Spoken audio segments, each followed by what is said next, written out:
Los paisajes de Marruecos, Argelia, Túnez, Egipto, Libia, Jordania e incluso Irak, Afganistán y Yemen comparten dos características evidentes.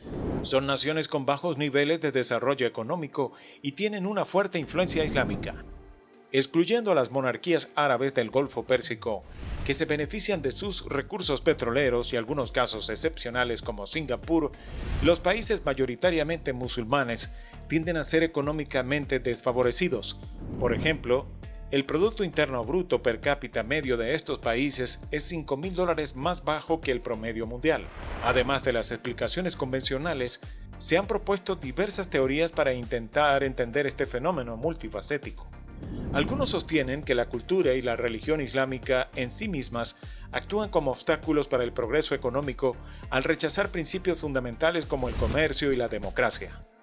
Según esta perspectiva, se argumenta que las sociedades islámicas pueden ser reticentes a adoptar prácticas económicas modernas debido a la influencia de valores culturales arraigados y una interpretación estricta de la ley religiosa. Por otro lado, hay quienes atribuyen la responsabilidad al colonialismo occidental, argumentando que la explotación sistemática de los recursos de estas naciones durante el periodo colonial dejó un legado de desigualdad y subdesarrollo económico.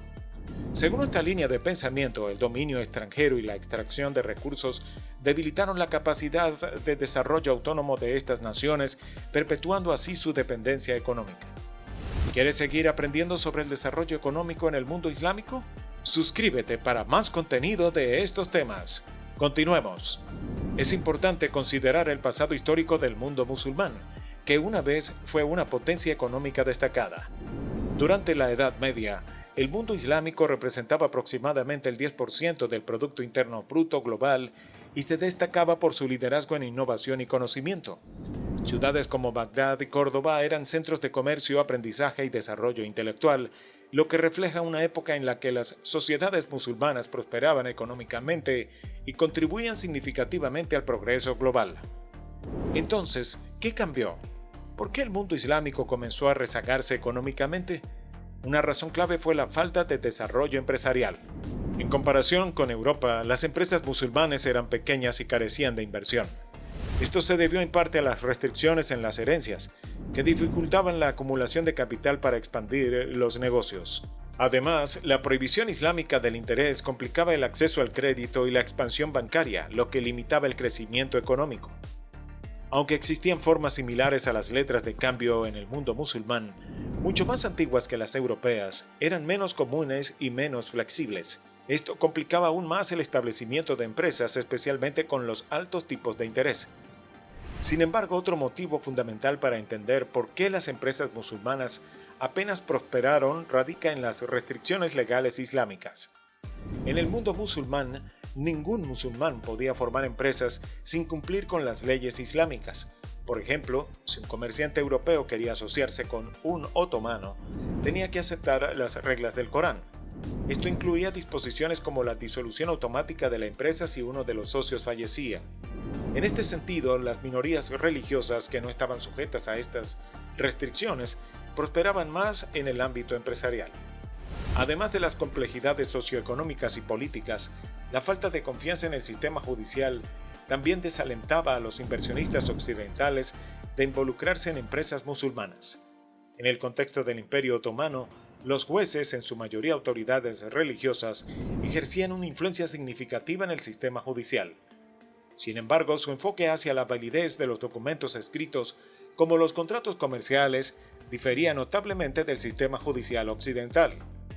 Mientras que en el mundo cristiano los contratos escritos se habían convertido en elementos esenciales en los juicios mercantiles desde el siglo XV, en el mundo islámico la situación era muy diferente.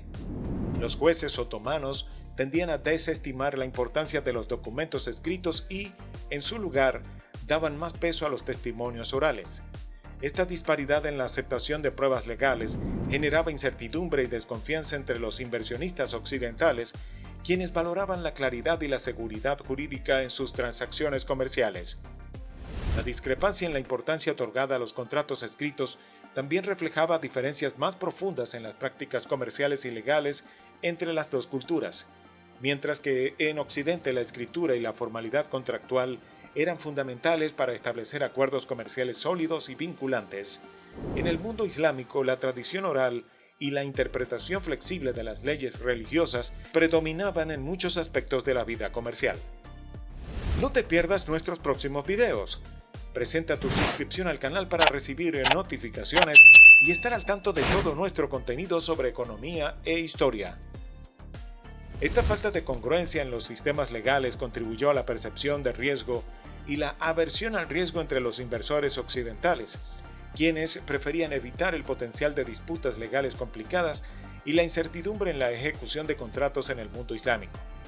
Como resultado, la reticencia de los occidentales a comprometerse con empresas musulmanas se vio exacerbada por las limitaciones percibidas en el sistema judicial, lo que obstaculizó aún más el desarrollo económico y la inversión extranjera en la región. Veamos detenidamente el siguiente gráfico. Antes del siglo XII, los principales sectores empleadores en el mundo islámico estaban vinculados al comercio y la industria. Sin embargo, a partir del siglo XI, se observa un aumento significativo en los empleos relacionados con asuntos burocráticos y militares. La burocracia experimentó un crecimiento notable, mientras que los comerciantes perdieron relevancia en comparación con el fortalecimiento del sector militar y religioso. Los ulemas, que constituían la élite religiosa en el mundo islámico, desempeñaron un papel crucial en la evolución política y social de la región. Originariamente, muchos de estos eruditos en la ley islámica y teología estaban involucrados en actividades comerciales o eran patrocinados por mecenas.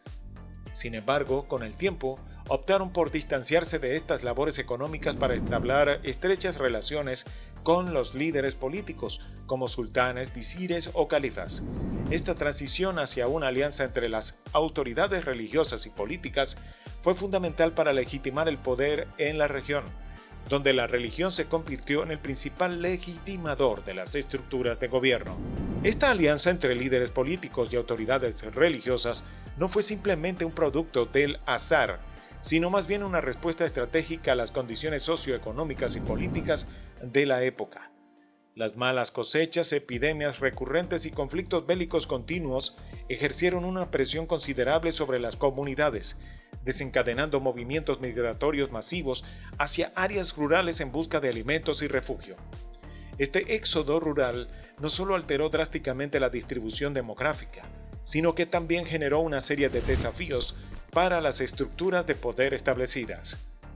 ¿Tienes alguna opinión sobre las razones detrás del estancamiento económico en el mundo islámico? Déjanos tus comentarios abajo. Queremos conocer tu punto de vista y seguir construyendo juntos un diálogo enriquecedor para ustedes. En este contexto de inestabilidad y cambio, surgió la Iqta, una forma de estructura feudal adaptada al contexto islámico. Este sistema, similar en algunos aspectos a sus contrapartes europeas, implicaba la concesión de tierras por parte del gobernante central a los nobles o terratenientes a cambio de servicios militares o administrativos. Sin embargo, a diferencia de los feudos europeos, la Iqta en el mundo islámico no implicaba la propiedad absoluta de la tierra, sino más bien su concesión temporal, lo que mantenía un grado de control centralizado sobre los recursos. Este surgimiento de la Iqta no solo reconfiguró la estructura socioeconómica de la región, sino que también tuvo un impacto significativo en el equilibrio de poder entre las autoridades políticas y religiosas. Tanto los líderes políticos como los religiosos se vieron obligados a adaptarse a esta nueva realidad, donde el poder ya no residía exclusivamente en el centro político o religioso, sino que se dispersaba entre una red de nobles y terratenientes locales. En este contexto, una estrategia crucial para mantener y consolidar el poder en un entorno cada vez más fragmentado y descentralizado. Esta asociación permitió a ambas partes garantizar su legitimidad y autoridad, al tiempo que les brindaba una mayor capacidad para enfrentar los desafíos internos y externos que enfrentaba la sociedad islámica de la época. El análisis de la brecha económica en el mundo musulmán revela una compleja interacción de factores históricos, culturales y socioeconómicos. Si bien es cierto que las influencias religiosas y coloniales han dejado huellas profundas, también es importante recordar el legado de prosperidad y avance que alguna vez caracterizó a estas sociedades. Mirando hacia el futuro, el desafío radica en encontrar un equilibrio entre la preservación de la identidad cultural y religiosa, y la adopción de prácticas económicas modernas y políticas inclusivas. Con un enfoque en la educación, la innovación y la colaboración internacional, existe la esperanza de que el mundo musulmán pueda recuperar su posición como una fuerza económica y cultural significativa en el escenario mundial.